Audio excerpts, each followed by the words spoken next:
रामकृष्ण हरी मित्रांनो. तर आपला आजचा विषय असा आहे की की पाईपलाईन सारखी लिकेज होत होती. आमची सुद्धा पाईपलाईन जी आहे ती सतत लिकेज होत होती. कुठलाही कुठे एअरवाल नाही मोटरला, किंवा अंतर कमी आहे तरी लिकेज होत होती, किंवा अंतर जास्त आहे तरी लिकेज होत आहे. दुसरी एक पाईपलाईन आहे, ही एक आहे.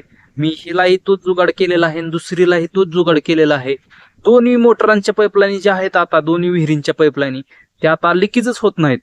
तर ते जे जुगाड आहे ते जुगाड तुम्हाला दावण्यासाठी आज हा व्हिडिओ बनवला आहे.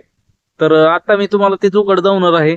तर चला बघूयात. तर मित्रांनो, हे बघू शकता, ही आमची विहीर आहे आणि इथं बघू शकता मी एक लॅटर जोडलेली आहे आणि ही लॅटर खालून आलेली आहे गेट वॉल पासून.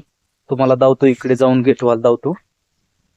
तुम्ही इथं बघू शकता गेट वॉलला कशी जोडून घेतलेली आहे लॅटर. बघू शकता तुम्ही, अशा प्रकारे जोडून घेतलेले आहे. गेट वॉलला जे हे पांढरं टोपण असतं ना, हे असं ते टोपण काढून आपला जो एल एल्बो भेटतो, तो एल्बो टाकून थ्रेडच्या साहाय्याने आवळून त्याला लॅटर जोडलेले आहे आणि ते लॅटर अशी वर आणलेले आहे.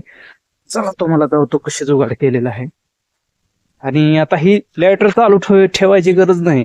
तर त्यासाठी आपल्याला काय करायचंय, ही जी लॅटर आहे त्या लॅटरला विहिरीत पाणी जाईल, ते पडलेलं पाणी विहिरीतच जाईन अशा मापाने एक ड्रिपर काढायचा आहे. ड्रिपर काढल्यामुळे काय होतंय की पाणी विहिरीतच जात आहे, दुसरीकडे कुठे वाया जात नाही. आणि हा ड्रिपर काम काय करतोय की जेवढी याच्यामध्ये हवा भरलेली असेल ती पूर्णपणे हवा सगळी काढून टाकतो आणि लाईट जाऊन आल्यावर जे आपल्या मोटरला दचका बसतो किंवा आपल्या पाईपलाईनला जो दचका बसतो त्याच्यापासून वाचवतो. कारण हवा काढल्यामुळे फक्त राहते ते पाणी, आणि लाईट जरी जाऊन आली तरी मोटरला योग्य प्रमाणे म्हणजे दाब कंट्रोल होतो आणि दाब कंट्रोल झाल्यामुळे मोटर आपली पाईपलाईन फुटत नाही. तर अशाच नवनवीन व्हिडिओसाठी आपल्या मित्राला फॉलो करा विसरू नका आणि सबस्क्राईब करा. धन्यवाद.